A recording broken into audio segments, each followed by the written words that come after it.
welcome to the first video for SPL9. It's great to be back and bringing you all the rubbish that we normally do. Joining me tonight, we've got a great lineup, but you'll probably notice that it's a little bit different tonight. Our good friend Bowdo has grown a few grains and a few inches in height. Dukes, welcome to the table. First timer on to the host of the cricket show. Big step up, but a man who can handle it, no doubt. Yeah, thanks for having me. Looking forward to the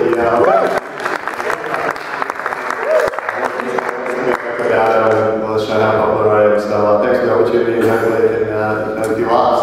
I'm not sure if Bowdo will get a spot back here, but we'll see how we go. Ali, always a pleasure to have you on the table. Thank you, Brandon.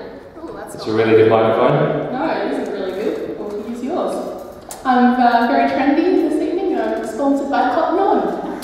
Purchased this afternoon for this very show, so it feels very special. Alrighty, thanks. Good to know. Alright, so we've got a massive lineup tonight.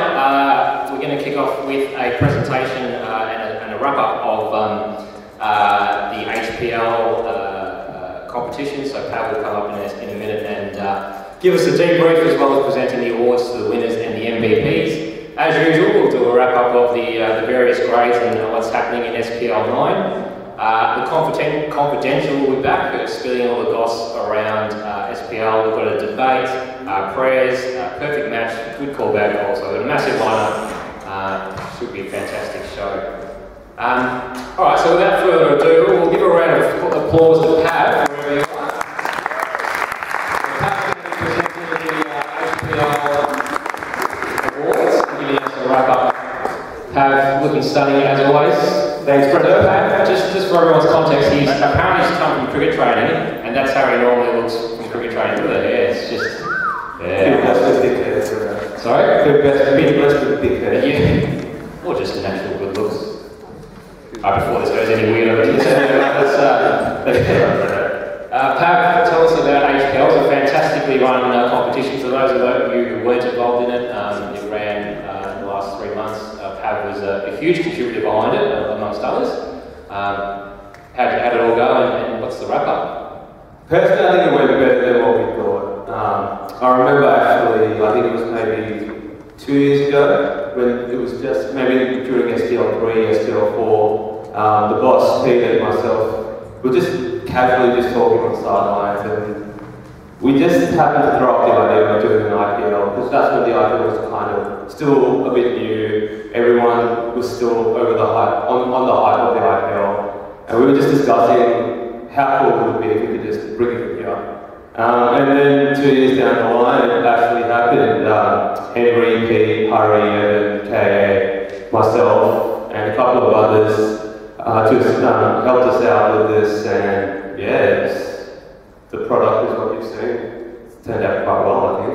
Yeah, absolutely. Everyone's feedback was an unbelievably well-done competition. It's sort of really different because you get the mix-up of the different players, and which we'll have a debate on actually as part of the show. Good segue, Brendan, well done. But I guess what were your thoughts in terms of the dynamics and how it all panned out with the auction and having the teams matched up with random people? Some players never played SPL before.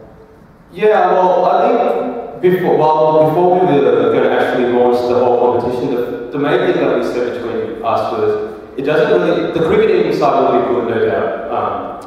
It's always competitive here, everyone wants to win. So the cricketing side wasn't really an issue, it was more making new friends. And I think one thing I said to Pete was, I don't really care who wins, what I want from this competition is when the new season of SPL starts, everyone knows each other or knows more people, and it's kind of really building the SPL family now, and you can really see it whenever you come and play a couple of games now. I talk to a lot of A and B grade players now, just purely because now I know them. Like I've played with them, and they're bloody good players, like no joke. Some of the A grade and B players are bloody good, and I think HPL has just proved that the difference between cup grade and B grade is not as big as we think it is. Yeah, good call, especially because I'm in B grade and I want to feel better than I actually am, so thank you, Pat. What about some of the highlights and some of the key moments? I'm sorry to put you on the spot. If you haven't prepared this, you can just say you don't know. No, I think the highlight for me was the auction, definitely. I think the way it started, having did the bidding of SPL9 first up, and just to see the bidding war straight out, yeah, it was good to see. And I think when we saw Did and the bidding war that happened there, we knew it was going to be a really good night. Like, I think Did took at least a good minute or two just to get it onto a team. So it just started off with a bang, and yeah, just followed through. Fantastic. Well, we're all looking forward to the next one. But before we do, it's really important to obviously award the winners of HPL #1, Henry's Premier League, as is also known. So do you want to announce the winners and bring them out one by one? I think we've got some special guests too of the team. Yeah, sure. So we'll start off with the batting award. Unfortunately, he's not here, but this player I think is potentially top 3 bat in all of SPL. He makes runs galore. He's very hard to get out. He's got a very different sort of batting technique, but it just works. He makes runs outdoors. He makes runs indoors. He's a good friend of mine and he's a teammate of mine. So the batting award goes to Kurasa.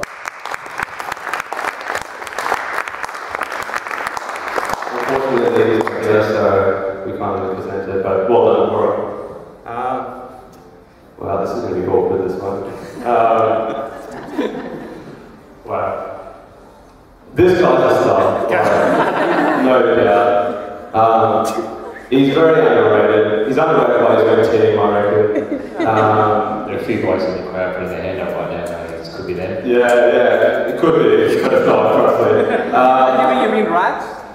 Sorry, what was that? Assuming you mean rats and not Mothers Union. Yeah, rats. I think, yeah, we'll discuss that with them in the side time. Yeah, he had a great, he just had a great SPL, I reckon. Bowled well, batted well, nearly tore the Flintstones apart, but just couldn't get it done in the end. Yeah, well, the following award goes to myself.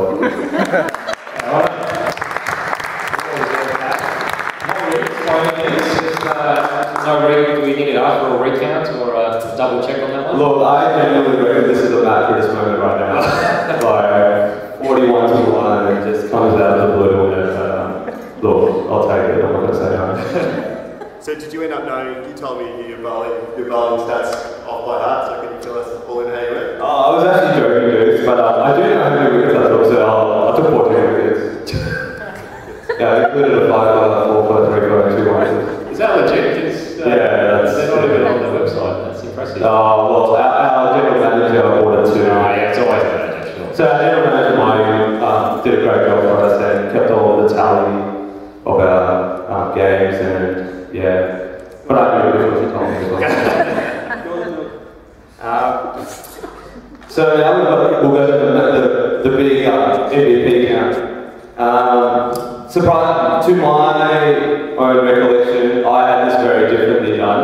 I'm actually quite surprised at the count here, and I think it's good to see one person in particular who finished second being in this because I think the aim is going to be really recognised in all of SPL, and it just shows what I said before between the differences between A, B, and Cup grade. So. Joint third with 10 votes was Harry from Lawyers Botanicals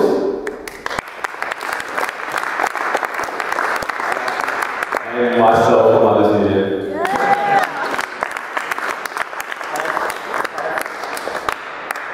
The text of this Harry. Sorry, what was that? The text of this Harry. Oh, sorry. Apologies. It's Harry from Mothers Union and Pat from Mothers Union. Sorry. Well, that's awkward. Second place, this guy has had a great HPL. He's taken a lot of wickets. He's been handy with the bat. Second place is Deshantan with 13 votes from Macmillan Minotaurs.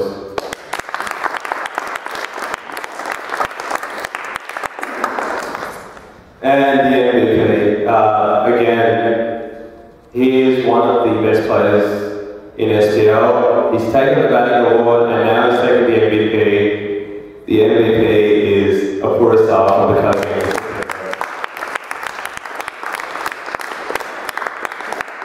And just to add to that, Apura is for a batsman to win the whole MVP award is huge. Like to only really contribute in one aspect. He's a great fielder as well, but not to bowl and to bat and take the MVP award is just phenomenal. He scored 200s. I think his average was past 80, I think. Maybe it could even be 100. I'll ask Ash when I get home. He'll know his goal stats, he's actually worse than me. But yeah, congratulations, Ash, that's really good. Alright, and obviously we have the actual presentation of the winners. To the winners, the Ewers marksmen, I believe. Yeah, look, before we do the presentation, I think it would be good to hear from the captain, Trish, and let him introduce his team and get his take from winning the SPL perspective, what he thought of it and how he saw the whole series go. So can I introduce the Trish from? So Trish, just give us a little rundown and see what you think. Good evening, guys. I think you've done a good job, doing a lot of SPL. What I'll say, I'll give my view, what I thought initially when the competition started. We actually wanted to win all the games, and we didn't. We lost pretty badly in the first 2 games, and then we thought, we got to run. We got to run for our cup that we have in our mind. Then I thought of, these 2 lovely people, viewers. We were playing both, so these are our owners, Elizabeth and... Come on up, ladies and gentlemen.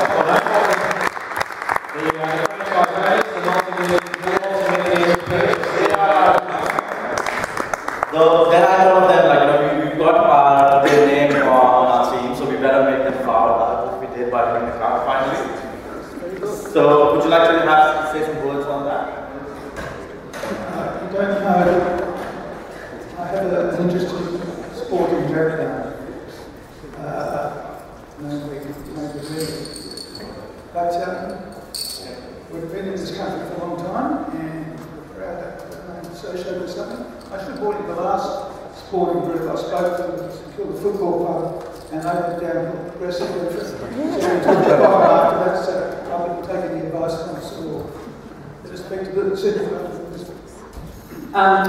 We're very proud of our captain, and I want to say thank you for doing such a good job in such a fabulous team. We were overseas, so we missed all the games, but if we'd been here, we would have come to cheer you on. But thanks for doing such a great job. Thank you so much. This is the winning team. Unfortunately, we only got 1 year, so the rest are on their way. Hopefully, they'll get there on time. So, Sumit Kundu.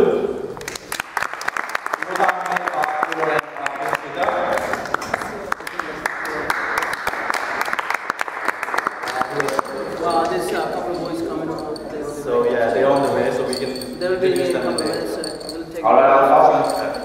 Well, just before Trish goes, we'll get him to get his medal, and the captain of viewers and the winning captain is Trish.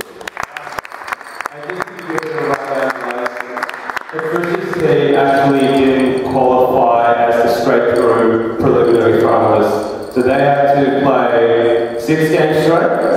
So Monday, Tuesday, Wednesday, Thursday, and Sunday, and they played a game before that whole run to win it. So they actually played the most games. They showed their dedication to the team. So well deserved for this.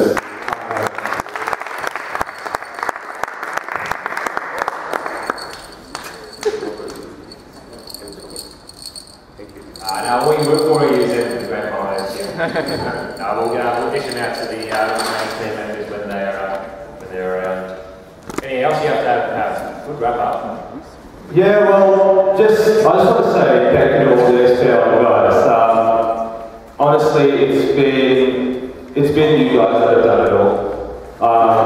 The SPL team really put a lot of work into it, but it's really you guys that really made it come to what it was. It was a great event, as I said. Could not have expected it to go any better. Yeah, like, it's 4 weeks, a lot of dedication, playing with a different group of people. I think you guys gelled very well. You made a lot of good friends. I can tell SPL now it's a very different environment. It was good, but now it's great. Like, seriously, I can't thank you enough for it, and hopefully SPL2 is even bigger and better than SPL1.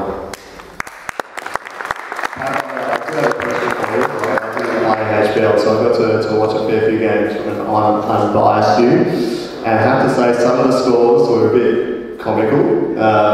Do you think there was any evidence of some sort of corruption between the teams to try and promote another more exciting HPL? Oh, that's a good question, too. I don't think so.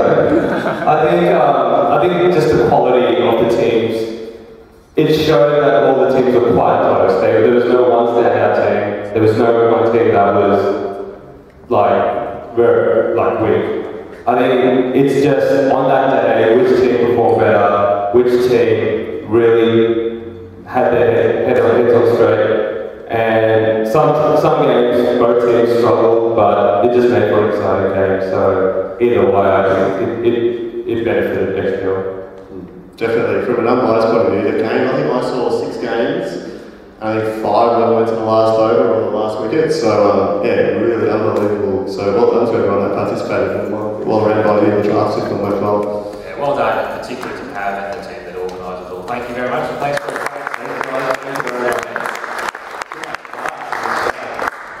Alright, next up, we're going to move on to the A-grade review. I am conscious that a few more of the Ewers marksmen have turned up, so we'll slide a little presentation back in very seamlessly. You won't even notice in a few minutes' time. But we want to welcome Sasika to the table. Round of applause for Sass.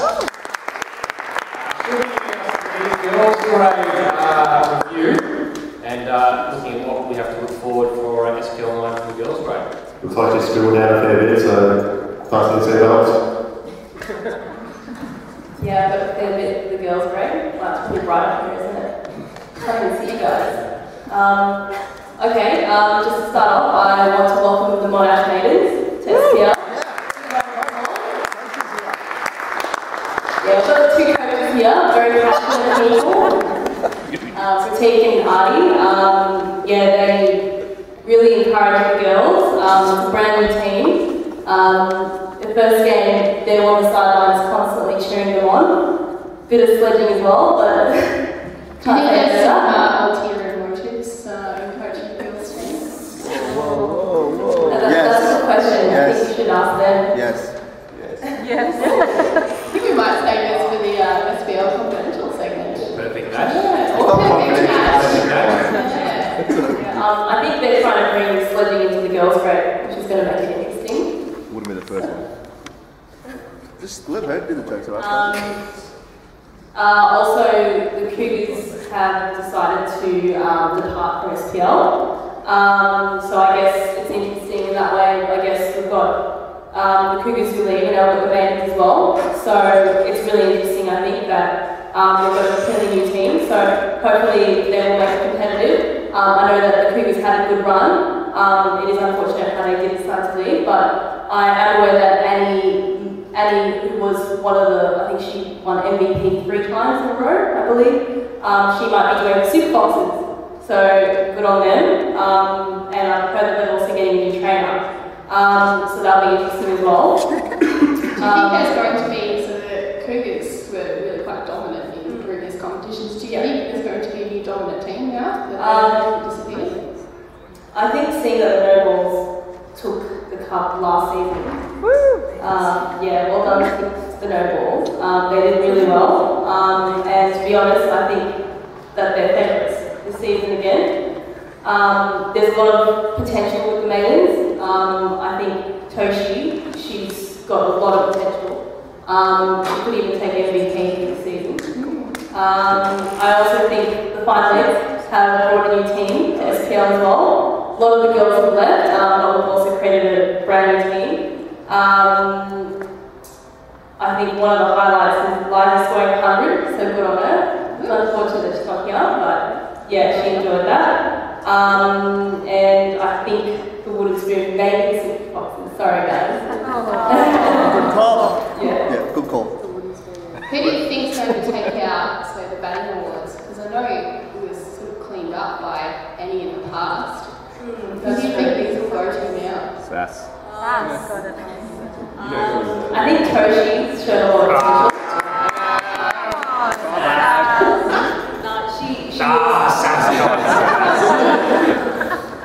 Yeah, she looks pretty solid. Yeah, so And the award goes to Sass.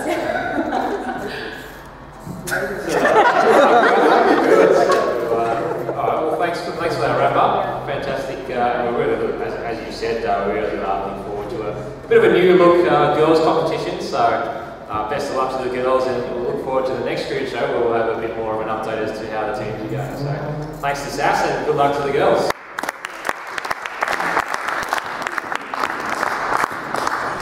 Alright, moving right along, we've got the A-grade review, and this is going to be trouble because it's Artie and Teeks' debut on the cricket show. So welcome to Artie and Teeks. Yeah.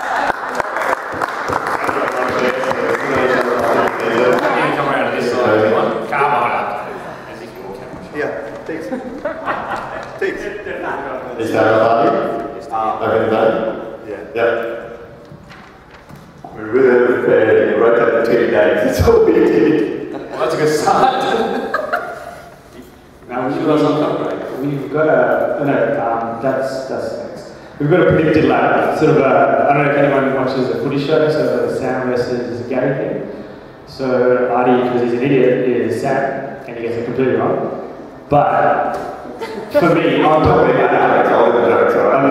that I actually have deported, led by Claire, and followed closely by the Pacers, and to finish up the top four is Ayo and Save Your Legs.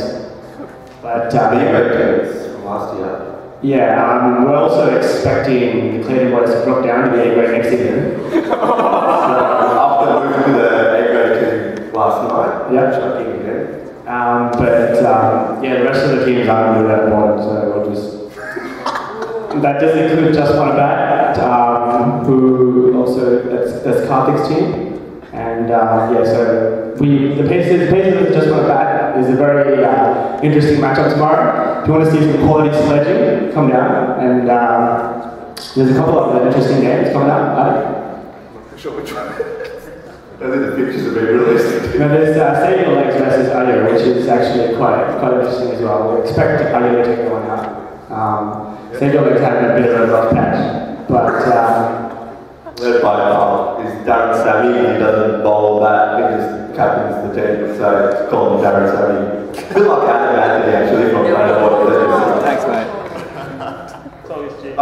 That's right. Talk about you, big like that.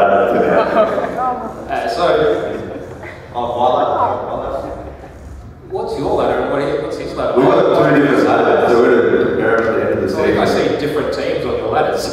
I think you're going to go eyesight check. I'm sure we got this corner, and I'll leave you to it. Go on. Well, I've got the Pacers top, and then I've deported, led by Kirk. I think he's captain. Is that right? Okay. No, captain got the wrong, so that's okay. I've actually got Just One Bat, who won 1 game last season as the underdogs to finish 3rd. So, no, I'm not sorry. Just let me in this. Right, you just host the show. No, that's alright. Fair enough. Okay. Yeah, that's about it. I don't know what to say, to be honest. Are you all good? Led by Josh, 1-man team, and that's about it. To be honest. Not too sure about the team. Wolfpack, I think, won a game with a bonus point. Zala's forfeited a game, I think, already. So. I think if GK finds out Mongoose. GK and Mongoose, I think will be good. The Mongoose is not that easy to keep going. And the Diggers, I think, have won 2 games, so what's your team called now? Let's change the name. Yeah. So they've won 2 games with bonus points. Well, actually, they played. Other team forfeited, so. First one we won, you know? Nah, it's alright. Any questions? Yeah, so any tips for MVP or batting award? I actually think Monash basically picked up a new guy called Shahan, who's Shahan's brother. He's Yeah, for sure. Sean's Australia there. They say he's better than his brother, so... Definitely better than him. No, Sean's better than Sean. Yeah, first game, I think in SPL 50 and took one for 10 or something, 4 overs.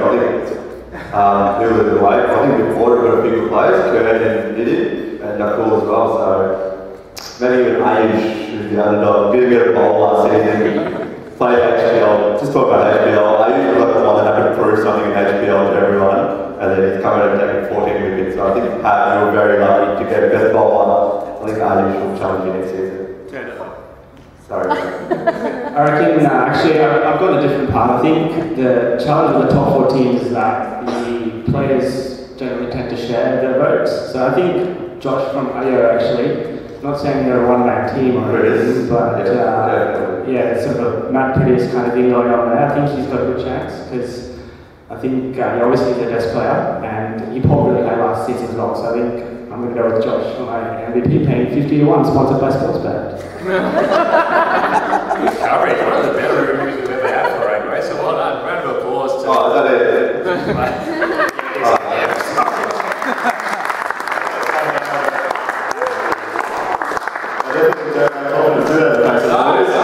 It's like Agile very soon. Comfortably. Yeah, disaster for all, but good job, Art of Critiques. Alright, next up we've got SPL Confidential. This is going to be an absolute train wreck, but we'll see how we go.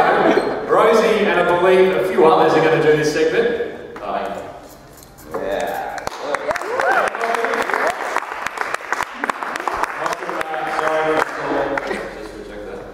Coming through here, Rosie. Oh, that's alright, yeah. That's right. Oh, hello. Hello. How do we do this? Come around here. We'll be cozy. Give the little light, that's nice. Just make your stand. Just get up there. Alright. How's everybody? Hello. So, apparently there are, at SPL, there are some tons of wagging. One Clayton boy is sporting a new haircut, and rumours are abound that is about to pop the question.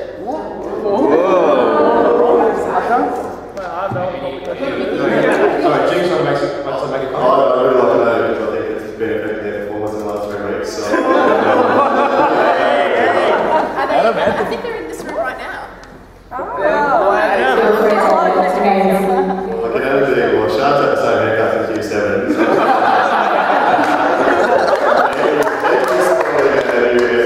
And I haven't seen a lot of him these days. He says he's working late at night shift, so I don't know what that means. Probably means he's working, but who knows. Obviously, Adam's, I believe the new haircut means his beard, so he shaved the beard off. So, Adam, is there something you need to tell us? We'll take it offline, actually.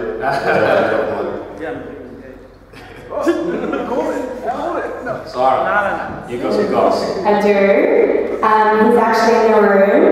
Kids, so you've been a little bit absent of late, SPL. Needing to run to some movies and dinner. Have you been spending some time with a special someone? Getting arranged marriage. Yeah, probably. Do you have anything to report? Oh, I'm just having a job, that's why.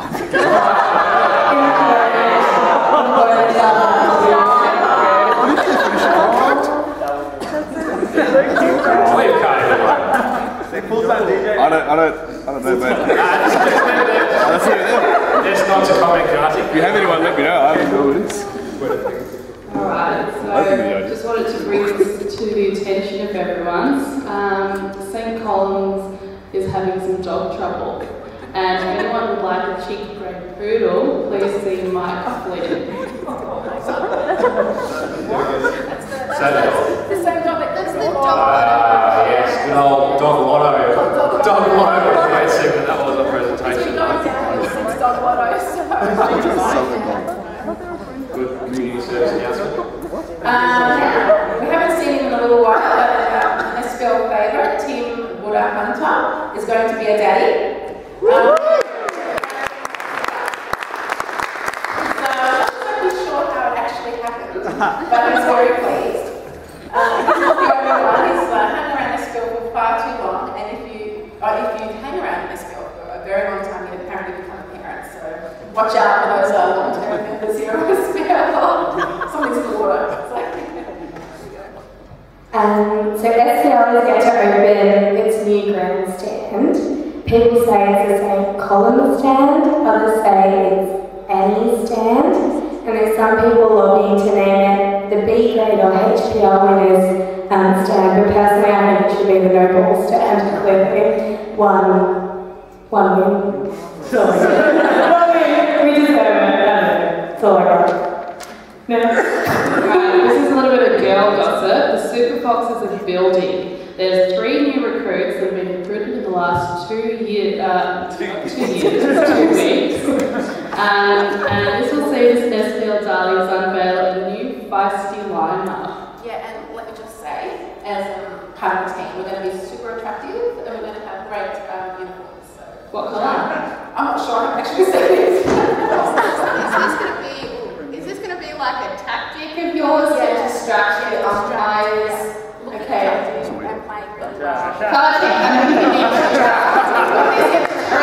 So distraction training needs to happen for the umpires just to make it fair. Pull out things. Yeah, okay. So we're not going to this year. Is it true that you've also started a WhatsApp group now in Super Fox? Thank you very much to Dukes and Patrick, because literally, as I said on the website, Rock My World, I had no idea what apps and what app it was. WhatsApp. So I'm a bit old school. I didn't really even join Facebook until November 2013. So thank you very much. And now we have one. Yeah. Anyway. Oh, it's me. Right. New cafe? New cafe, correct. St. Collins is a new cafe. It's called The Grounds and it has opened 7 till 3, Monday to Friday. If you go, just say you're an SPL legend, and there'll be a free coffee for all until they work out who the actual legends are. So, yeah. Take advantage while you can. Pretty cheeky advertising in there. Very good. The Bartier family recently appeared on that's a different one. They appeared on Family Feud. I don't know if anyone caught that. It's pretty funny. They did okay, but AJ brain fade. He had a brain fade. Yes. He had a brain fade that ended their fun. How unfortunate for them. But rumours about they were next to go on a black swap with Abby and how nuts. I don't know what to say about that. But I did hear that Sass might appear on Smoke Mary and Boyd next year, so she should check that out. Sass.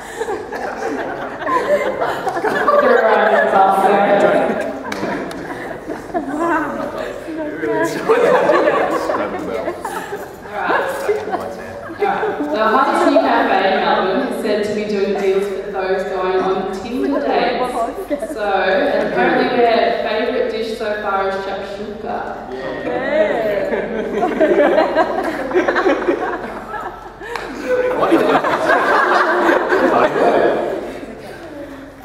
Just collect us. Two more bits I've got. Belgium. It's time to it's time someone threw out the challenge to Heasley as SPL's most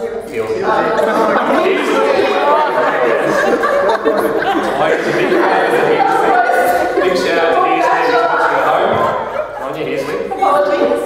Hot Sam is the word from those who have their ears on the ground.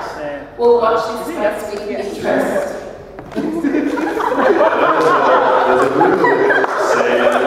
He's actually doing himself.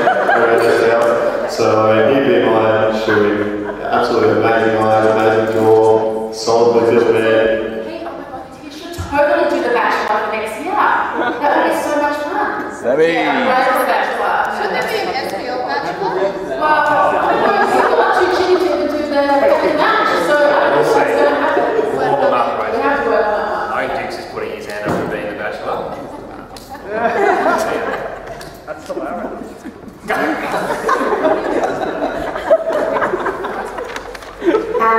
Tim Sinapoo apparently backed Britta's last night at the Brownlow. Might be useful with the blue wedding. How exciting. exciting. That's all the dots we have today.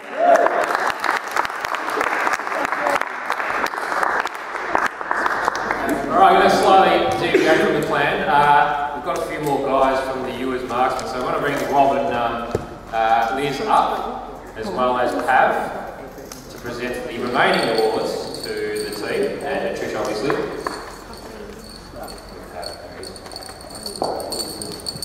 Just get to the camera shot if you can. Grab a microphone. Don't be camera shy. Trish to introduce the rest of the team. So next one is Anuj.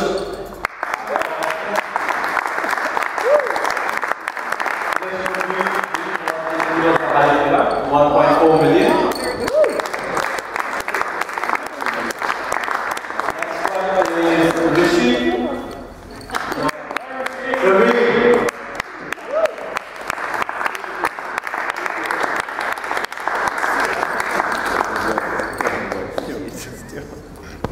And that's all I can say. That's all. And I'm just going to pass this to Liz and Rob to present this to the winning team. So the winning team for SPL1 is the US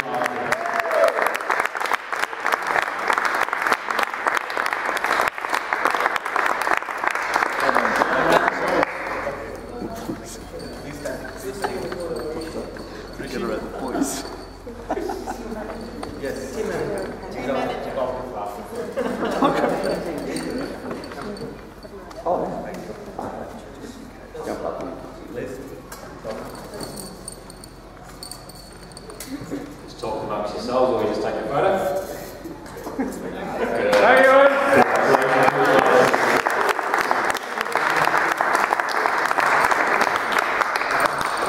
Now we're just going to present the team that finished third in the SPL1. So the third place winners are the Global Mentors. So can I get 10?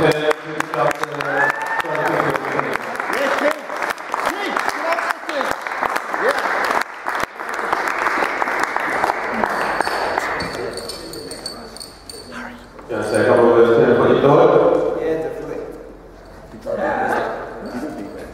Is this shit? Right. Hey guys. Awesome HPL season. Thank you so much to you guys for organising, figuring out the fixtures, the umpires, all that kind of stuff. It takes a lot of time behind the scenes, and it's very much appreciated. It's one of the most, fantastic energy. Awesome. Everyone's coming and supporting. It is almost there every game. So, well, my boys were the cheapest team, I think. If I'm correct, yeah?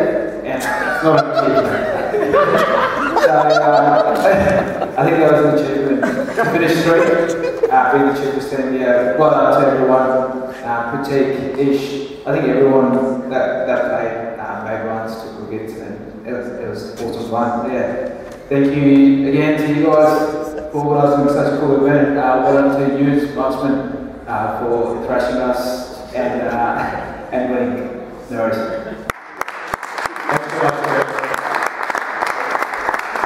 And now to the runners-up of HPL. They had a great run through the whole tournament. Captain well by the captain, so I think he's here. So the runners-up were hard, nice and proud. Please get AJ to please collect these.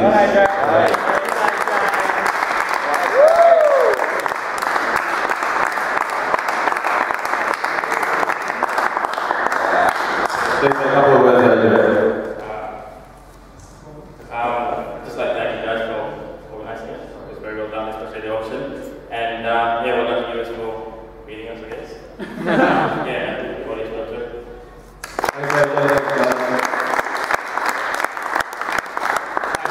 Thanks to all the teams involved. Alright, next segment we've got is the great debate. Now today we are debating whether it is more important to win with your friends or just to win, regardless of friendship or not. So Sam and Sam Starkins and Bevers, welcome to the table. Very hot table.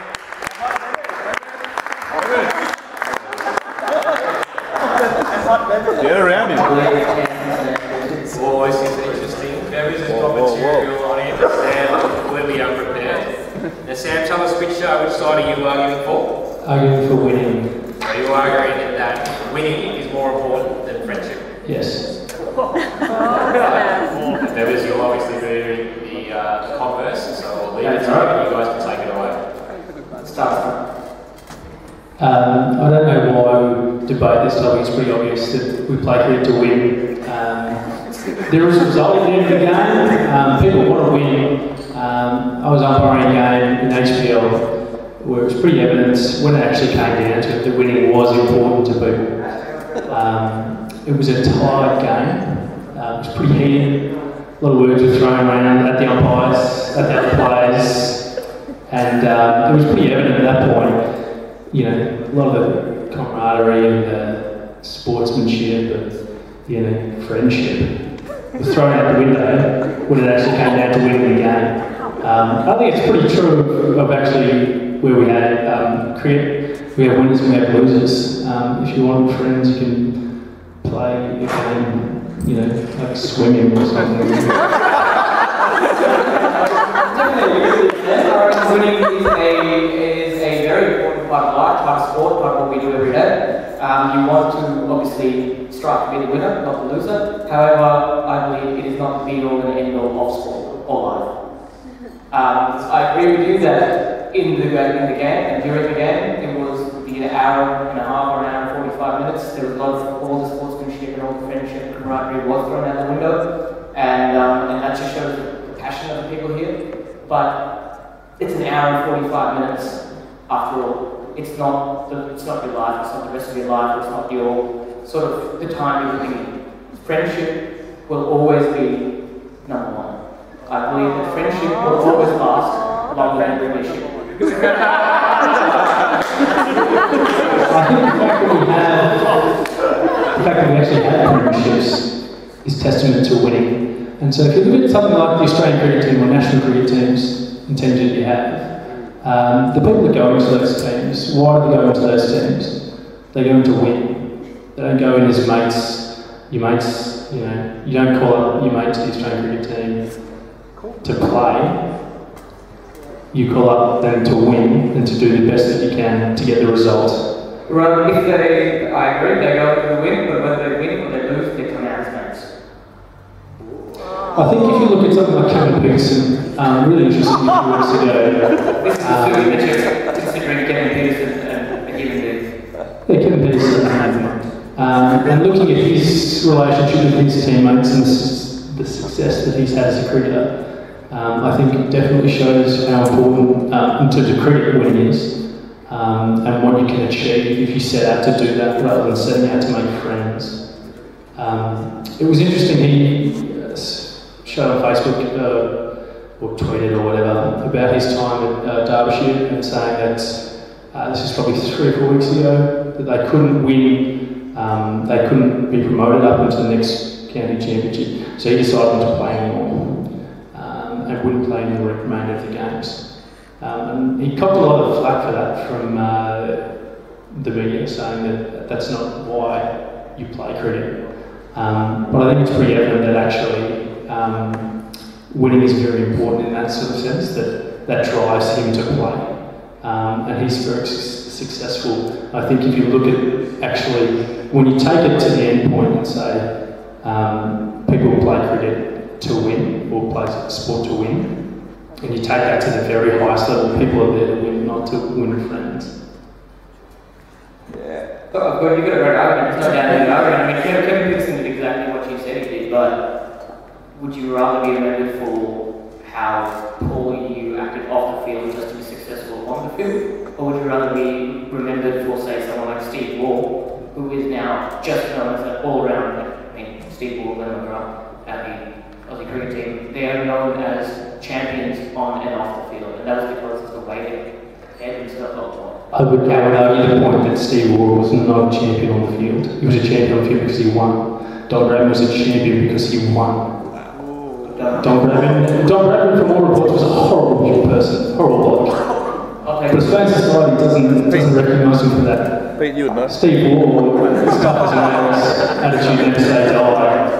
And that is more testament to winning than it is to win friends. Rather than sort of putting point people who are, winners. Yeah, for winners, that's fine, I can say that. 3 or 4 examples that we've sort of, narrowed down. I've got a list here of, from the Australian Institute of Sport, why people play sport.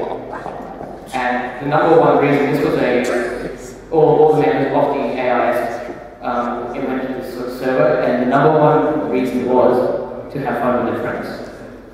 Also from people that play within the AIS? The people who play within the AIS. And that's the problem with the AIS. The white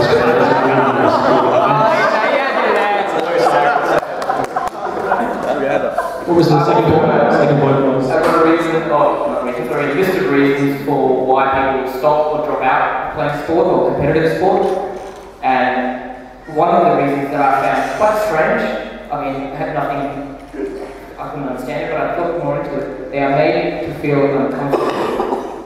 And from what I see, the reason they would be made to feel uncomfortable is because they're not winning. Is that enough? Not winning, is that enough of a reason to make someone who's passionate about their game to feel uncomfortable? I think it's a very personal choice. So you have, it's a range of personal factors there. I think if you have a pressure on yourself to win, there are different standards for different reasons. So if I was to say to you, you've got a bowling machine and the ball's going to come at 20 k's an hour, and all you're trying to do is hit the ball. So that counts as a win. And if you stay at that level, right, you're not going to enjoy it because winning is too easy, right? Say if it's 150 k's an hour and you can't hit a ball and you're not winning, right? That's not enjoyable. So people need to find their level where they can compete at that reflects what an achievement, what a win actually means for that person. We're bringing back to the topic and just came back to the fact that... Yeah, so in answering your question, the pressure of that is people aren't playing at the level that they need to be playing at for them to feel competitive and to win.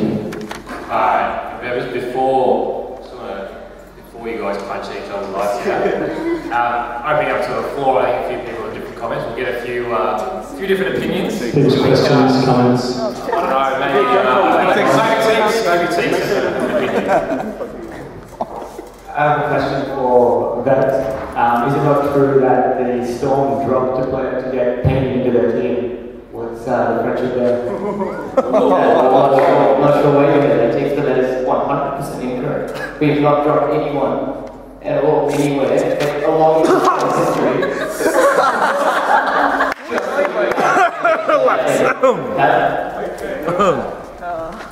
Harry, do you have anything to say about that? Sorry, so let's use SPL as an example. Which team seems to have the most success in SPL? Is it a team that is assembled, or is it a team of friends that wins the premierships? It's a very simple answer there, Pat, and you and your team will have evidence of that, the fact that you guys started SPL1, you're here in SPL9, and you've won the most along the way. Looking forward to this beer in 5 minutes. So if you've won the most and you've stayed here the longest, what does that actually mean? So if we had a group of people that were friends and started at SPL and had a great time but didn't win a lot, how long do you reckon they'd be here for? Everybody thought that we'd be here for a while. Say again, sorry? Everybody thought that we'd be here for a while. That they had won. One of the premiership will still be here. We'll be here. Still winning games though. So if you take an example of a team... Everyone's winning games. I'm sure there's no one here who's not winning a single game.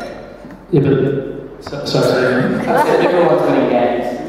Yeah, so they're here to win. Is everyone here making friends? Is there a friendship award?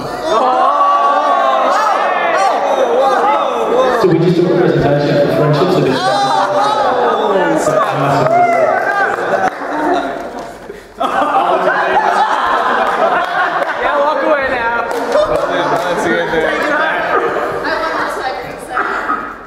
Do you have any friends? cricket. I have people that I win with, yeah. So Sam, I'm going to ask you then, I think you're a very good comment that you play to win, so is that why you still play for St. Collins? Interesting question, mate. Coming back from injury at this stage is the official tagline, and so hopefully when I come back we can win some games, yeah. So obviously someone needs to be dropped for that, for you to come back in, so how does that work then? That's for the captain to decide. Right. Bit of conflict of interest there, isn't there? Oh, interesting. So you've heard the two parties. I'm sure all of you have an opinion. I want a cheer for if you. Now I'm going to leave this. I'm going to say winning and cheer if you back the winning team. Winning. Friendship. Cheers. So cheers for winning. Just to give us a high, we do have a bit of a crowd. They're just not very interactive.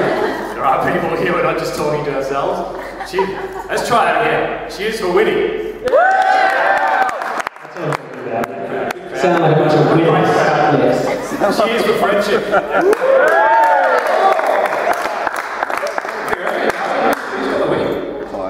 Just because I back the winning side. Sorry, I'm just going to stop you right there. They're all my friends. Check the winners.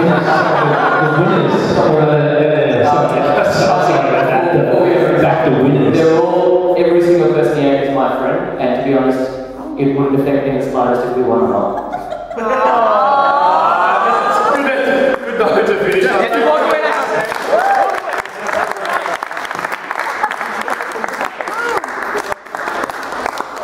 Well done to those two guys have done a great job with a bit of debates going around.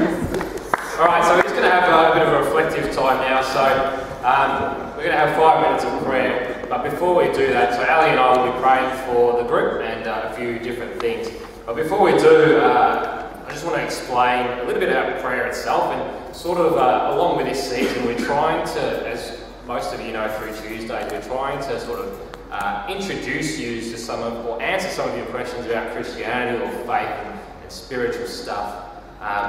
One of those is prayer, and we're trying to, we'll obviously pray tonight, but I just want to give you a bit of context around what prayer actually is and why we actually do it, to take away a bit of the stigma around, oh, it's kind of weird and awkward.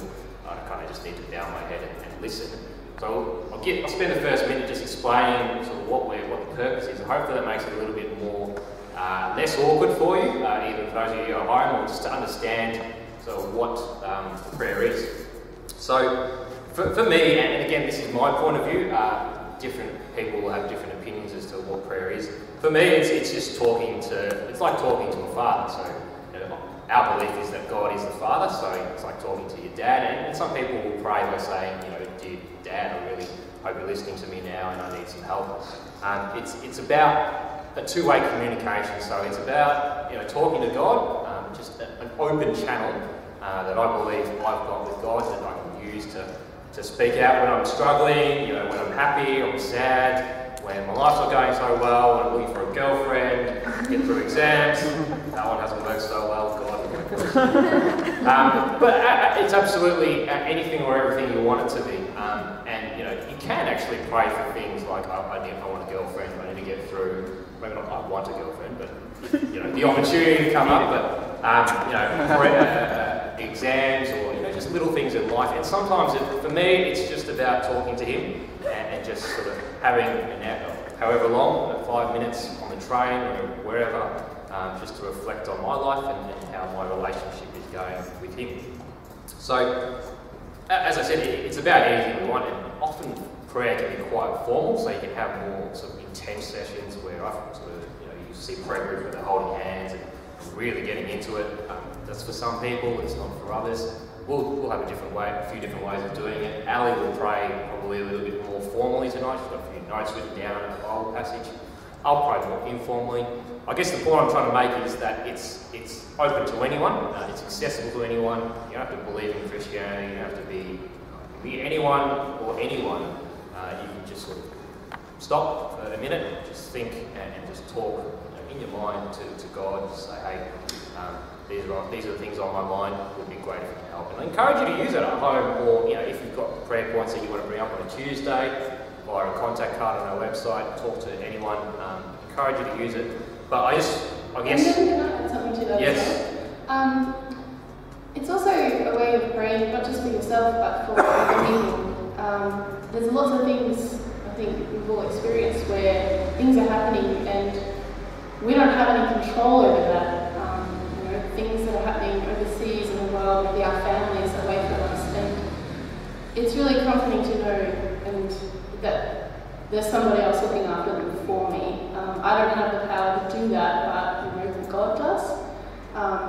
So you know, when we're asking for prayer points and things, it's our way of saying we want to love you in this way, we want to care for you in this way. And yeah, it's something quite powerful that we believe, and God does actually hear that, and I certainly know that in my own life. Perhaps He doesn't answer it straight away, and sometimes doesn't answer it in the way that I think He's going to answer it. But usually that just means that He's come up with a way better solution than I could ever have thought of, which is absolutely wonderful. So yeah, just keep that in mind. Absolutely, and the reason why we do it all the time is certainly not to try and make a point that you should be praying or you know you should be a Christian or anything like that. It's the point that we believe we've got this as a tool or a vehicle to care for you. So there are many people around the church that will pray regularly for SPL, for individuals. If you know you're going through a rough spot, we'll do that because it's one way we know we can help. We might not be able to get you a job, we might not be able to improve your life, but we can pray for it, which is one way that we like to think is a way that we can help. So I hope that's some context for you in terms of what prayer is. Feel free to ask more questions about it. Really am trying to make sure that we take the stigma away from you know, the awkwardness around it. And when we do pray, you know, don't feel like that you close your eyes or look somewhere or whatever. It's up to you how you want to approach it. It's very personal, so just enjoy the session, enjoy the next 2 minutes. Hopefully you agree with some of the points I'm not asking you to, and just sort of reflect upon the things that we say. Alright, so with that, I'll kick us off and pray for a few things, and then I'll hand it over to Ali who will finish us off. Alright, loving Father, we thank you for tonight.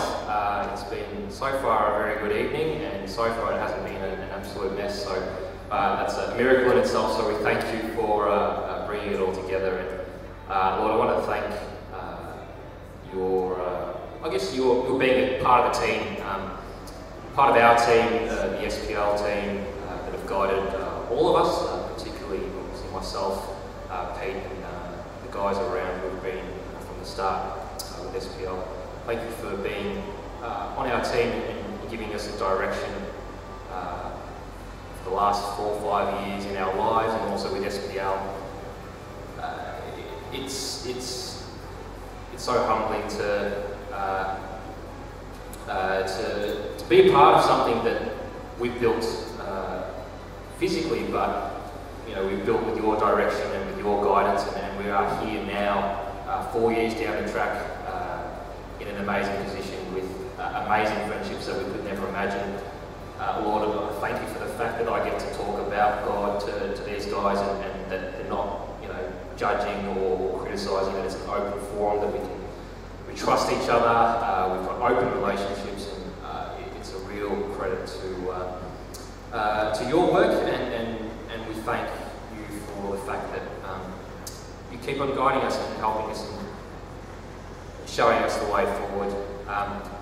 Lord, we just ask that we continue down this path, and we don't really know where we're going to be in the next 1 year, 2 years, or 5 years for that matter, and we just, we'll keep following the journey that you take us down, and everyone involved really looks forward to it, and we put our trust in you, and we put SPL with you, and we continue that journey, and we look forward to it for many years to come.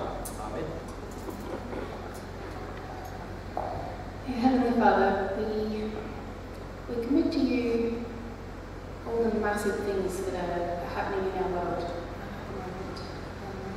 the moment. Wars, terror, unrest in many countries. And we just ask that you have a hand in helping to bring about peace. Give wisdom to those who are in leadership. Be with those who are fighting for freedom, for safety. And we thank you for the service of many people around the world who are fighting for justice and for love and for peace. We ask that you be with people who are suffering. Please bring comfort to those who are in serious pain. This means physical pain and also emotional pain.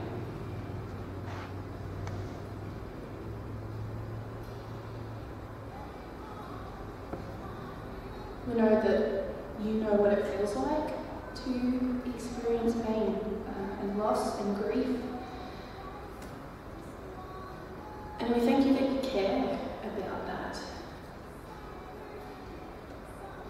And we just pray that, you will bring comfort to those and hope to those people who don't see an end to it. We thank you that, your son, Jesus, came down to this earth and suffered, experienced what it was like to know people, to have broken relationships, to see sickness. And we thank you that you've done something about it. So we just ask that you can help us trust in your plan to fix it. And help us to really work hard to also work towards a world that is peaceful and complete without any pain and suffering. And help us to support others around us who are struggling. Help us to offer support, help us to not be selfish and go out of our way to help others.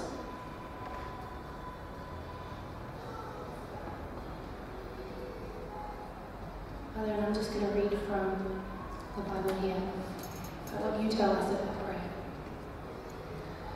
So do not be anxious about anything, but in every situation, by prayer and petition, with thanksgiving, present your requests to God, and the peace of God, which transcends all understanding, will guard your hearts and your minds in Christ Jesus.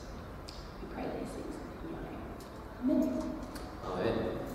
Thank you very much, Ali. I hope that, actually, thank you for the respect that you give us to do this. It's an actual gift. We really do appreciate it. Given that I know a lot of you don't believe in it or have other beliefs, so thank you for that. And thanks for your respect. All right, moving along. Kick gear, so kick out of that gear and we'll go into more greater gear. So we want to welcome up Hari, who's going to give us a rundown of upgrade.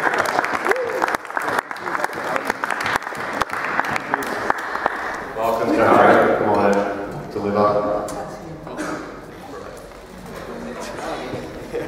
Hari, what are we starting with here today?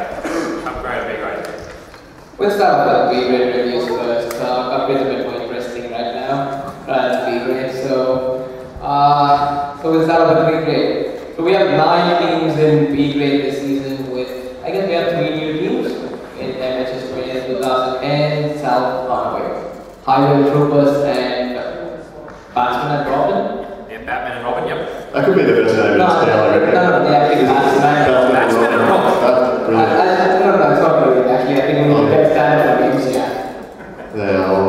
You got Clay Boys, there was Auburn Boys. Batsman and Robin still? I think Batsman and Robin are, yeah, that's okay. Better than Pacers, that's for sure. That's definitely, yeah, most definitely. Yeah. Do they pace that up and down Monash University or something, those boys? Yeah, odd. So we had 3 new teams starting at B grade and 3 teams being promoted into A grade. Good riddance actually. Makes B grade a bit more competitive. We have MHS 2010 or 2010. Always say it again. Pretty much. So they are the ones who actually seem to be the ones who are doing well. So they won the first 2 games and smashing Centurions by 136 runs. And there's one star performer there, Aib, who's actually scored about 107 runs and 42 balls. Over 2 innings with a strike rate of 254, something to watch for. If he keeps going the way he is, he's going to get a game for St. Collins, isn't he?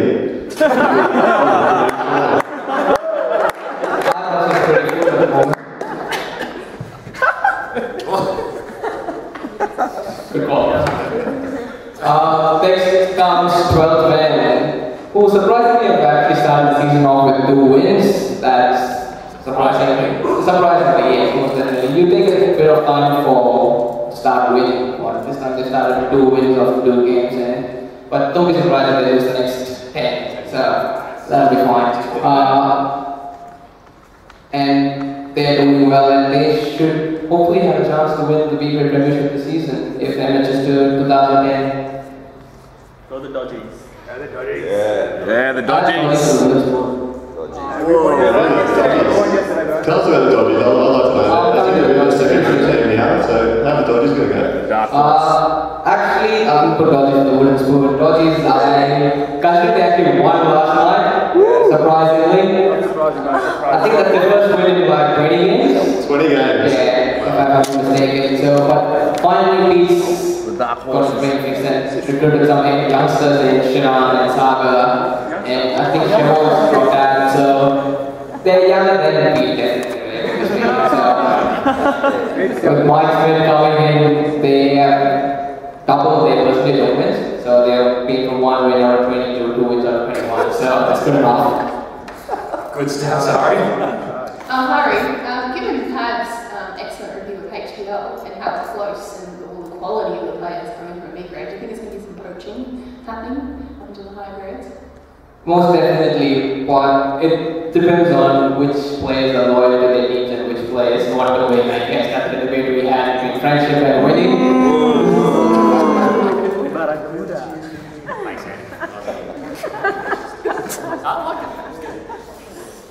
So then we have JCC. JCC are a team which always make it to the finals, but they never won a game in the finals. So expect more of the same from them. Highway Groupers and Baston and Robin. I still can't get over that name. Those are the 2 other new teams who will probably take a bit of time to get used to SPL, but once they get into SPL, they should be doing fine. So give them a season or 2 to get into the thick of things and they'll be fine. The 3 teams who are going to miss out on the finals will be Nearly All Black, Salford Superstars and Centurions. Nearly All Blacks, they started off well a couple of seasons back. They made the finals, put up a good win against Stockholm Strikers if I'm not mistaken. But off late, they just can't seem to win.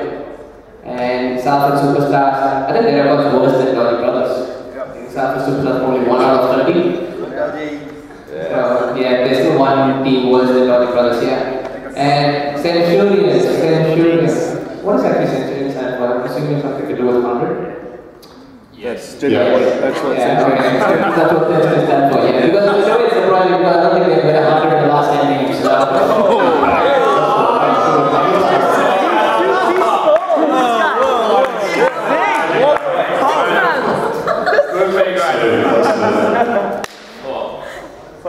Keep going. But that's pretty much with the B-grade teams.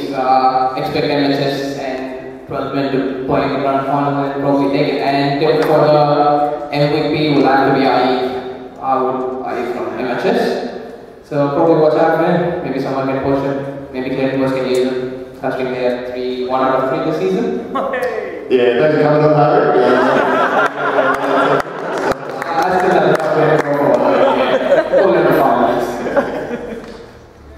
But cup grade this season, it's a cracking lineup, I guess, with 8 teams who are pretty competitive, and honestly, it's going to be pretty hard to guess who's going to make it to the grand final. I'm expecting Rats to be there as usual, but there will be a big playoff for the team to get into the grand final. Are Rats assured? Do you reckon the Rats are definitely in? I would say Rats are definitely in. They still seem to be the team to beat. They've started this season off the back. They won 2 games. They won 2, 1 against Clayton, 1 against Mighty Ducks. They still seem to be coming back every season with the same energy and the same desire to actually win the Premiership, which no other team seems to have matched yet. So maybe St. Combs not going to win, yeah? Maybe we have a team which wants to win this season. No friendship. Harry, I've heard some rumours going around that there's actually a few players that are thinking about paying the umpires to fix some games. There's going to be some match fixing. Are those players? Who do you think's doing that? I'm really not sure why this question is pointed at me. Because all I'm doing is covering trivia. I think Pete should be the person who should answer this question. But really, why is this asked at me? Sounds like you got something to hide, right? Because there's been a few accusations going on about how Storm bought their players. I don't think it's an accusation, it's a fact you told me. I think you told me Peggy's on a hot dog a run. About $2 a run, which is that's not costing much at the moment. That's okay, alright. Yeah, it's definitely there's some sort of cost of living allowance or something. Where does all this money come from to buy all these players? SPL? yeah, monopoly money. But yeah, moving on, I think Warren's. I think you can find your answer there, gentlemen. Pete, I'd like this to go to the High Commission, by the way. Moving on, Warrens would be a surprise back at the season, but the way Warrens have been set up, it's just a reskin ABD team pretty much again. So, but this time I think they have got a team which seems to have been brought on with more thought with how they want to gel and how they want to play. And that's why this team is going to pose more of a threat than ABD will actually do. We've seen that from the first 2 games that they played. They beat Clayton Boys and they beat Scrubs. So their team is going to actually be there to watch out for. But considering they're playing Storm next, they'll be brought back down to earth, so that'll be fine. Next up is St. Combs Storm.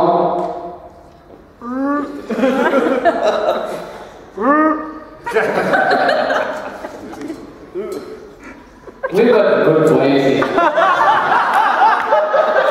doesn't matter if we bought on whether they just want to be play for friends and play with a few good mates, and that's what everyone's told me in that team. So I want to stick with that. But we started off convincingly by winning the shooters with a bonus point, but lost the point by a run. Clayton got a bit lucky there. They would have been 3 against them if they actually lost that. But yeah, no, we're lucky. We're lucky you were batting actually. Probably got the win. Yeah, we're lucky. True that, James. Yeah, you both, you want that. A wise man actually called this the team of champions. But is this the championship winning team? Well, you gotta wait and see till the grand final. Expect Storm to be the champion in the grand final. Clayton, well, I think Clayton, they're back in the normal state of affairs pretty much. I think they had one good season where they managed to not surprise everyone, but now they're back to losing. So they'll probably just stay there for the bit, say 5th, 6th place, and they just make it to finals and hopefully just lose there. Yeah. So they're 1 and 3 for the season. 1 and 2, 1 and 2. 1 out of 3, that's fine. It's gonna make a difference. It's still be 1 and 3. We got the bye next week, man. We can't lose that. So we're going to get the fixtures aren't released yet. So yeah, I got the fixtures. I think the person who's actually doing the fixtures is sitting right here. So let's probably talk about that. Mighty Ducks. They are the dark house for me. They seem to have gelled a bit more, and they've got a couple of players back in Mahin and Mahesh, if I'm not mistaken. And even though they won their first game against SPL9, and they kind of put a fight against Rats, and they would be the dark house for me, and expect them to actually put up a fight in most games. Whether they go all the way, that's pretty doubtful yet. 8 shooters composed of players from Game Changers and Blackhawks. Expect them to actually beat the bottom 1 teams, but when it comes to the top teams, I don't think they can actually pose much of a challenge. That's really mean. That's really mean. Yeah. I'm sure they'll try their hardest and they'll do alright there. No, I'm pretty sure they're going to finish above you, most definitely. But so I'll finish 2nd. Cool. You'll finish 3rd then? Yeah, we'll finish 3rd.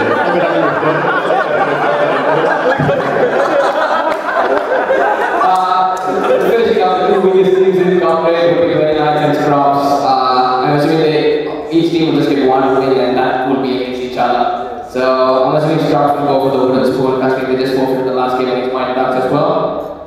As for the player to watch out, I think he's been the flank of HPL. He hasn't got a mention yet for 9, but he played for Gilligan, he played for Apps noticed him immediately. His name is Ashish, and he's given a couple of good performances in the first 2 years, got great teams for Wardens, making a 50 and a 30. So he's definitely a player to watch out for. Tip for MVP, Brendan most definitely. So he's a got off to a blinding start. 2 man of the matches in 2 games, 6 points already, up there leading. That's pretty much for the cup grade review. Can I ask you a question, Andrew? Do you feel like there's a bit of a change in the guard here at SPL in the cup grade? A lot of us guys that are perhaps playing boys, maybe your team as well, but we're not getting any younger. We're sort of getting to our twilight years of their career.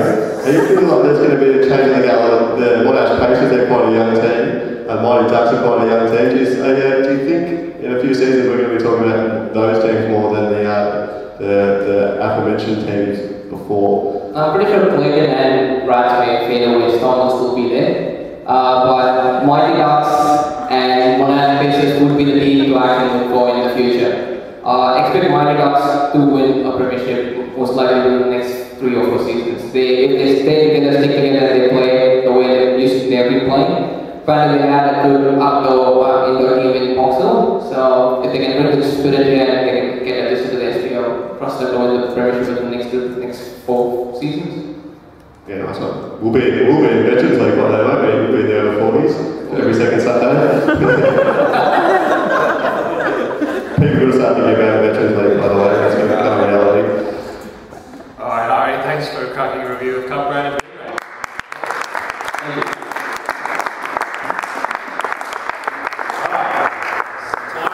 Arguably the most important and best segment of the cricket show we've ever had, and unfortunately Bowdo, or also known as Bowdo, he's not here tonight, and Dukes, you're stepping up to the plate to handle Bowdo's mailbag. Yeah. I've got some mail, it's just come in, I think it's just struggling. Yeah, just go through it. Thank you. So basically the description of all the rundown we're doing today, so we have, HPL, presenting the winners their trophies, great reviews, somebody with a great, and then you get to Bowdo's mailbag, and it just says usual segment. So I'm not sure what that means, does that mean, I'm not sure what I'm living up to here. So look, Uncle Bowdo's in Wagga at the moment, so I'm going to have to channel Bowdo at the moment and see sort of what advice he can give based on these letters. So thanks for everyone who's sent in a mail. Send an email next time, we can save on the postage. That's what I'll probably advise. So I'll start off with the first one. Dear Bowdo, my name is Millicent. Or Millicent, I don't know how to pronounce that. And I want to learn from one of the SPL legends. My mum says you're one of the bestest looking roosters at SPL, and maybe one of the bestest players too. Geez, Millicent, it's not too great with the grammar. We're going to have to work on that. I hope there's a return to sender on this one so I can work on it. Look at that grammar. She's not too sure if you're that good, but says you once told her SPL was just small change for you. I said to her, check it out, Mum. I've been leaving a large gap between that and Adam, having watched you back, your gap is larger than the one between your ears. Can you advise me on how you managed to counter this problem? Or maybe you still have a problem, I'm not too sure. Please help Bowdo. Love, Millicent. So, geez, where to start with this one? What's I actually don't even know what asking Millicent. They asked about the back, leaving the back between the gap between the what gap he's referring to. And the ears. Alright. Look, I'm actually have to open this one up to the floor. What do we think we can do with Millicent? Or Millicent? It's a tough one, isn't it? I'm not giving a lot of advice. Does anyone want to share any advice? Dukes is totally flustered by this segment. No, it's just like, that's a statement or a question. Bowdo's just a home team. We've got one up on Dukes here. Yeah, Bowdo's probably a good one. Millicent's just throwing you under the bus and rattled you. Alright, I'll leave it at one to the keepers, to be honest. Alright, let's move on to the next one. Let's hope we, okay, this is interesting, because I'm seeing who this is from, and I know they're pretty technologically challenged, so I'm not sure if they actually did write this now. So, To Mr. Andrew Bowdo. And this looks like it's more of a statement than a question as well, so here we go. Thank you for your correspondence regarding your parking fine in St. Paul's at 10:15 p.m. Dated on the 2nd of June 2014. It's taken a lot of time with that, a lot of detail. We acknowledge that you only expect to leave your car in the permit zone for 2 minutes while you batted. Unfortunately, you somehow managed to bat for 4 minutes and therefore exceeded all expectations. The City of Bowdo wishes to inform you it will enforce your parking fine. However, we would like to grant you a 5-minute parking permit to cover all future innings. Kind regards, Andrew Anthony from the City of Bowdo Parking Sheriff. Andrew, I thought we were a touch mate. How do we lie and told him we'll take it offline as well? So Bowdo obviously doesn't think very highly of his batting performance this season, and I'll look like a vouch for that. I played Boys game, he probably batted for 5.5 minutes, so yeah, let's hope he gets that permit through and that the city can look after him, because we don't want Bowdo going broke. Because everyone's seen Bowdo's car, by the way, sort of like a little Suzuki Swift set up in 1992. If you've ever watched In Betweeners, a lot like the car Simon used to own. I'm not sure how he goes about his business in that one, but it's just a typical Bowdo car. Definitely encourage everyone to have a look at it if you can at any stage. Alright, let's keep moving through here. I think I've got 4 pieces of mail. Thanks for the cough there, just to give me a segue there. So keep coughing. Thank you. Alright. It's a picture. He's got a picture in it as well, so yeah, interesting. My dearest Bowdo, given that it's Brownlow night, so everyone just pretend it's Monday, we'll change everything on the video that's Monday. I thought I'd ask for tips for the MVP in each of the grades at SPL this season. Maybe just do a tip for second place in cup grade, as we all know that Payne will take that out with ease. He's such an awesome player and always as dreamy as you. P.S. Could you please sign this picture for me and return the stamped self-addressed envelope? So that's the picture of Bowdo. This person has a pretty high regard for Andrew. And it's sort of yeah. That's the sort of rig he's showing at the moment. So I think from the B grade point of view, can't say about all the B grade players, so I'm just going to have to go off Ari's recommendation. I think as a dark horse, I'm surprised Pete doesn't poll better, because everyone likes Pete. And I remember there was one day he didn't really do much in a game, he made 20 and maybe took a wicket and he got 3 votes. So I'd like to think Pete would do quite well. In the girls' grade, I think the dark horse, who was that girl yesterday from, is that the one? From Monash Mailbag? Had a bit of a dubious action. Some of her feeling yesterday was, I've never seen the girls' grade before, so I reckon she could take out the girls' grade. Obviously Sass is going to be a pretty strong contender. She tells me that all the time. I think just when she gets the mic, she goes humble. So I think Sass will go okay. A grade, Sachin Gallagher from the Monash Pacers. I think he's a bit of a superstar in the making. Really dreamy guy as well, so if there's any girls out there, definitely get down to Monash Pacers game and watch him play. I know Karthik will be a fan favourite for me. Just can't bat the bowl. And if you ever get stuck bowling to him at the end of a tune-up, you're there for an hour, and then you ask him how you go this week, he said, I made 3 on 10 or something. So, yeah, Karthik, I know you've got a bit more time in the end, so hopefully that can work out for you all right. And cup grade, I think Brenner's, Ari, Adam got off to quite a good start for us in the Play Boys, so he spent a little bit less time on Instagram and more time on cricket, so that's shown some good returns for him so far. So, by the way, Adam, we need to get some more Instagram photos up for the Play Boys.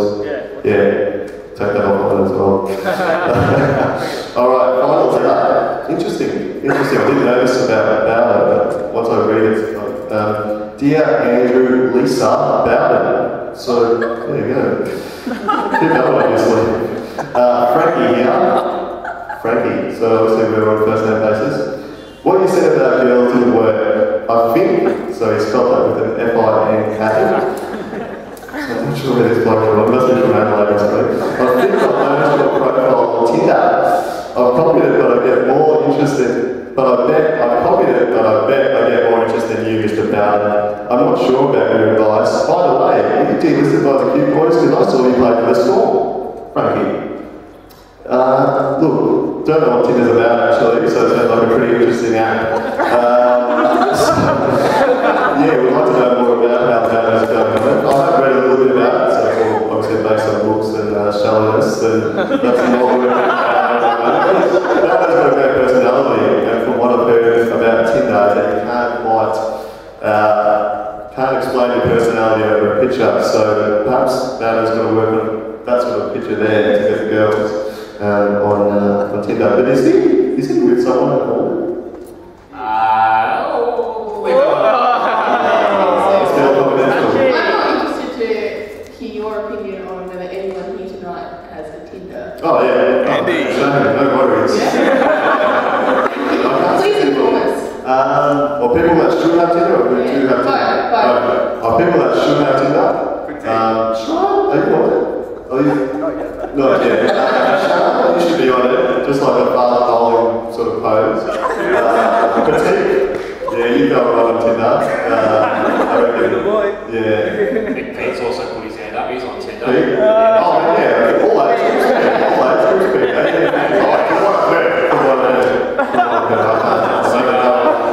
Yeah, I'm going off what people tell me. So, interesting conversation there by Frankie. And I don't know what happened to Cute Boys. They're a great cutthroat team, so I think they sort of just banded and got swallowed up by the Storm. So, yeah, so that's Bowdo's Mailbag. Interesting. If you do have any correspondence, send an email to SPL9@gmail.com.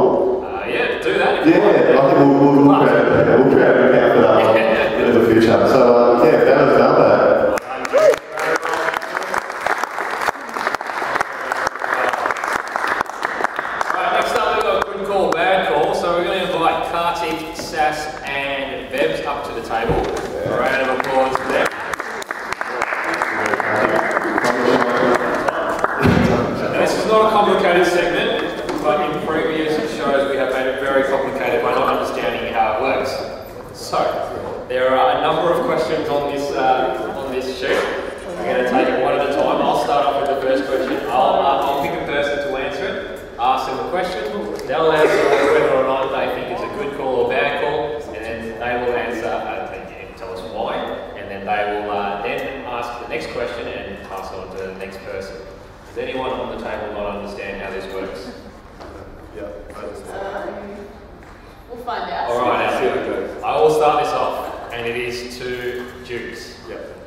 Hidden run and our favourites for the girls' SPL9 flag.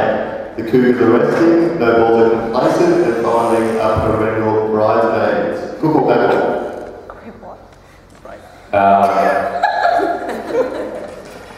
Bad call simply because I have no idea who plays the hidden run.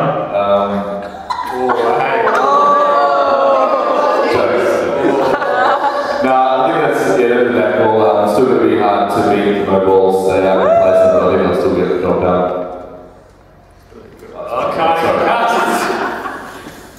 Okay, this one's for Bex.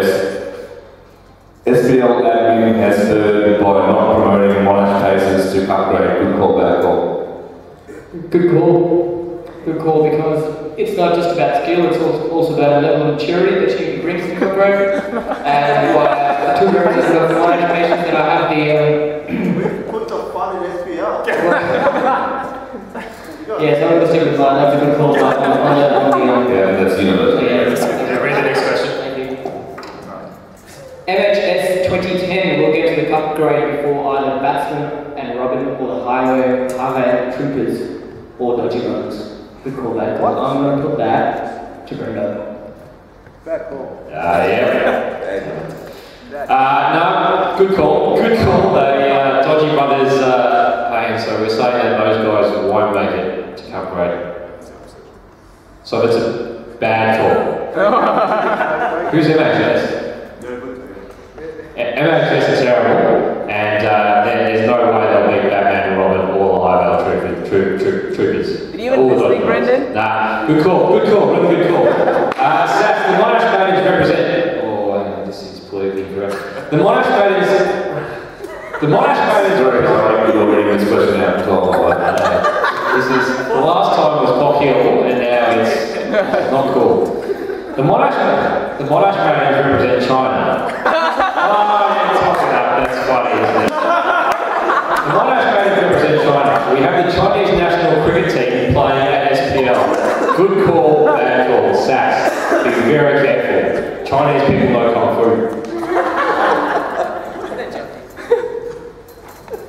I'm going to say good call. I actually agree. I think that they will represent China quite well. I think they'll do a really good job. Yeah. Yeah, rumor is that Brendan actually be technical advisor as well. In addition to these boys. I don't think the Chinese national team need technical advisors. Thanks, folks. Good call. I think. Sass, take us home. So I'm going to give this one to KA. Wolfpack are the Andrews team in A grade. Good call, bad call. I'm going to say bad call. I think there are a lot more angrier teams.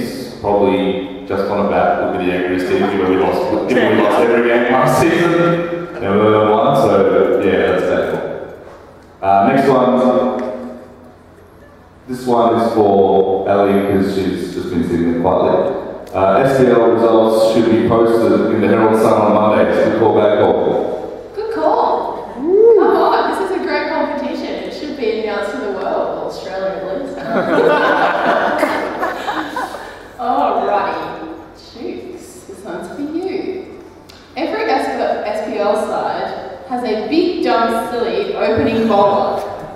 Not bad at all. No, let's go with my team. Looking at him like, Adam's smart. He's not that tall, so he's not that big. So yeah, that call. What's their hearing like? It can be questionable sometimes with their hearing here. Beps, Anna, and Miriam Hughes will challenge the Anthony brothers as the most valuable siblings at SPL. Good call, bad call. I'm going to say bad call because if they were going to challenge the league of the Anthony brothers, I would have heard of them, but I have not. Alrighty, what's the challenge? Three Muppets in Belgium. Roger is still the quickest, most accurate bowler at SPL. Good call, bad call. I'm gonna. Dixie, you'll be interested in this one, right? Let's go. Yeah, back goal. That's it, really, back goal. Alright, next one. Moving on. Sorry, he's probably not watching. Yeah, he's watching. No, watch out. Yeah, right. I'll send this one to Sass. Not sure why, but from the Monash Pacers skipper has taken Naveen Kumar's band as the best celebrator at SPL. Good call, bad call. I'm not quite sure. You need some clothing. Does anyone who know who the big Kumar is? This question's a tough one to answer. That's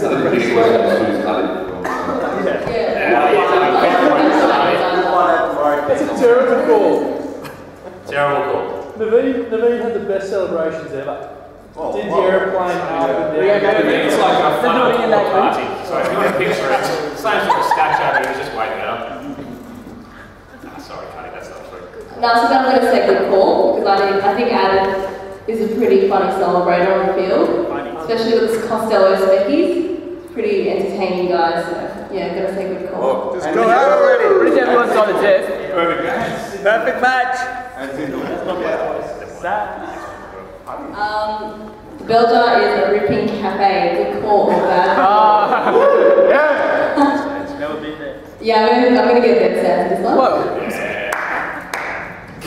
Good call. Good call. I'm not sure why this is even debatable. It's clearly a good call. Bad choice.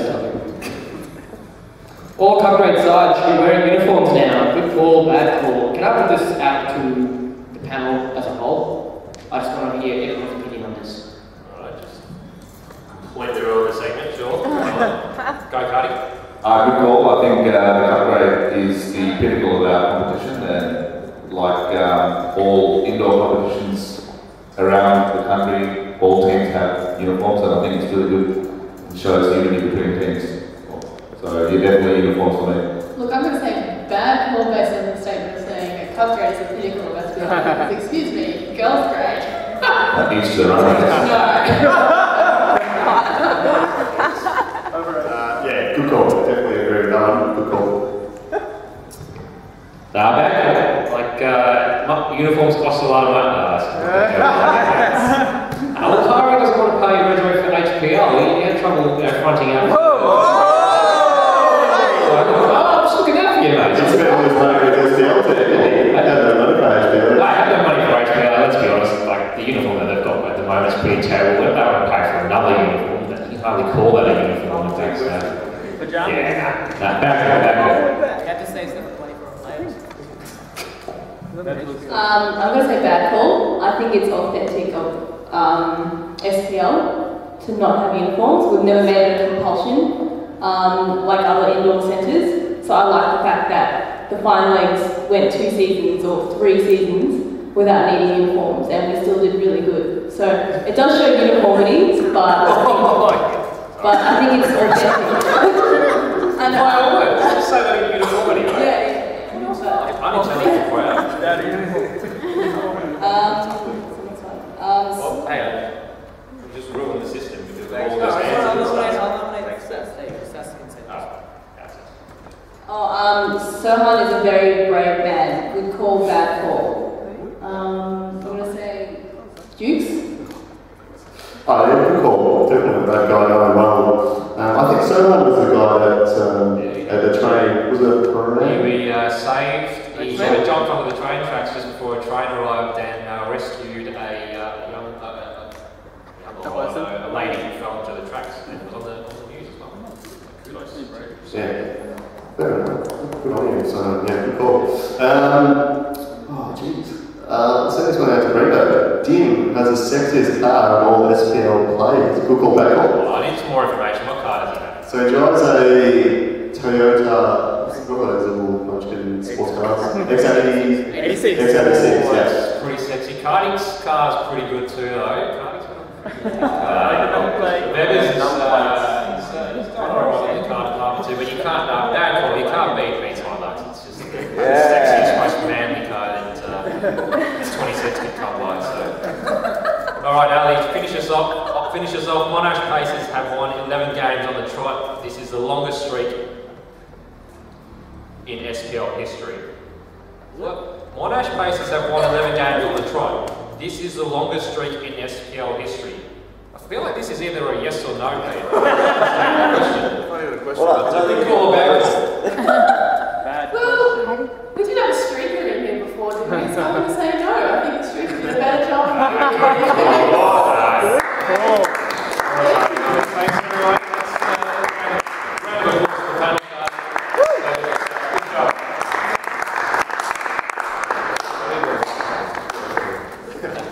Alright, what we've all been waiting for.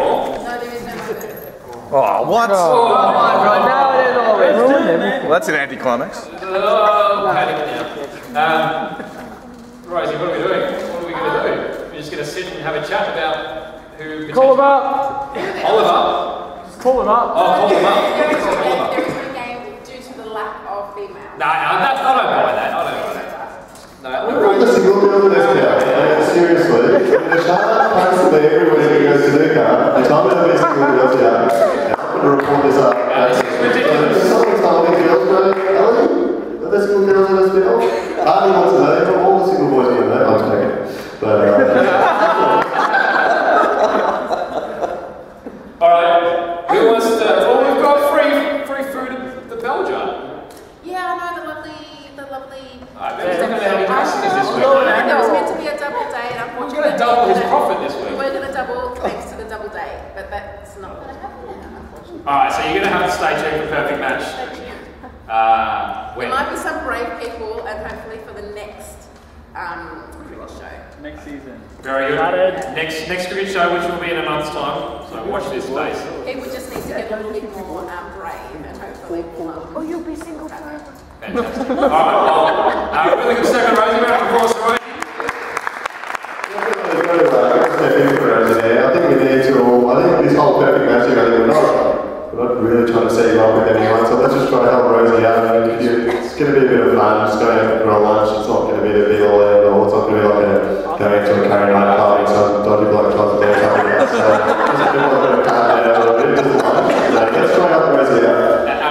Adam's got Adam. Shout out. Andy, Andy wants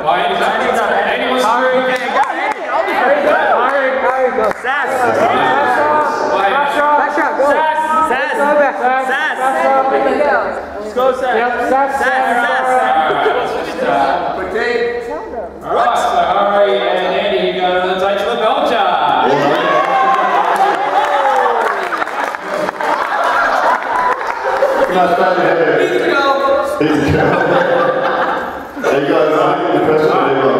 That's just a fantastic teaser into what we'll have for the next installment. But comments on your grand prize? Are you stoked? What do you make of the match? I'm so excited. Should we go to the Belger? Me and Harry. Could I ask you, do you think you'll kiss on the first date? I don't know. It's gotta be Nancy.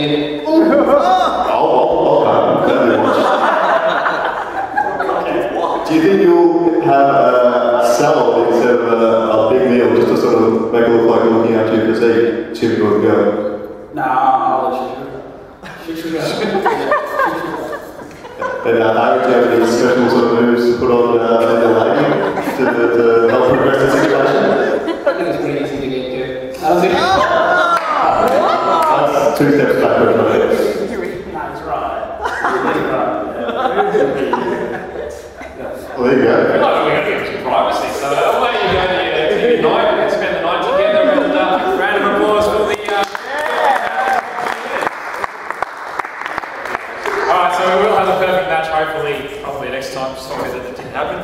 Good that I knew that too. Right, so I think that's the end of the show. I want to thank Dukes and Ali and everyone who's presented tonight for their time and effort in pulling together these segments. A round of applause to everyone in general. And